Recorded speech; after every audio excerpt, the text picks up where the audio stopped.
the WBC have formally ordered a fight between Errol Spence and Keith Thurman.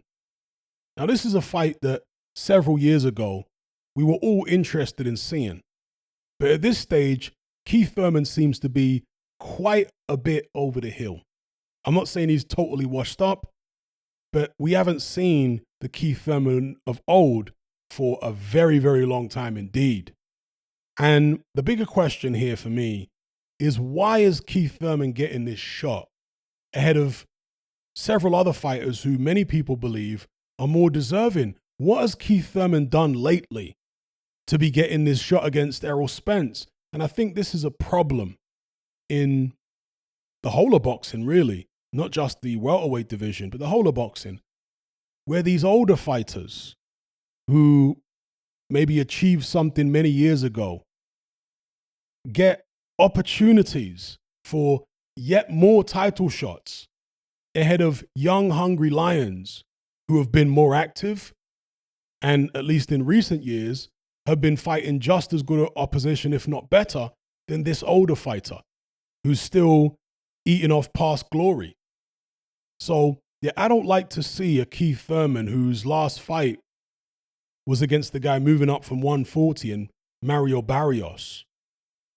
And he hadn't fought for 3 years since the Pacquiao fight prior to that. And somehow he's getting a fight against Errol Spence. The WBC are ordering it. It's not like it's even a voluntary defense. No, the WBC have seen fit to impose Keith Thurman upon Errol Spence. Why don't you impose Ortiz Jr. on Errol Spence or Jerome Ennis on Errol Spence? I would much rather that, because there's no guarantee at all that the Terence Crawford fight is going to happen, especially given the fact that Terence Crawford came out publicly and basically exposed the whole negotiation process with Al Heyman. He baited up the ting. Al Heyman might be very upset about that and not want to do business with Terence Crawford moving forward. So therefore, it's even more important from my perspective for the WBC not to put Thurman forward to fight Spence, but Ortiz Jr. or Ennis. Yeah? But somehow, again, they've gone with the old man in Keith Thurman. So that's how I feel about it. I don't think this fight should be happening. This fight is several years too late. Can Keith Thurman spring some kind of upset here? Stranger things have happened. He's certainly got a lot of experience. I have to imagine he's going to be tremendously motivated. I mean, if he isn't, he's crazy. But he's got to be more motivated for this fight against Errol Spence than he has been for any fight in many a year. If he isn't as motivated as that, not only is he going to lose the fight, but he stands a chance, I think, of actually getting stopped.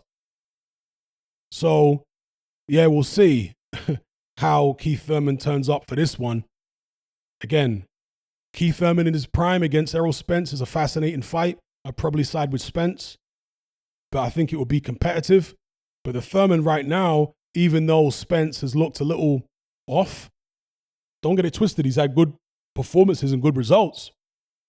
But in that Ugas fight when he got hurt, I mean, that was just weird. He got hit with a right hand. Ugas didn't realize that he'd hurt him.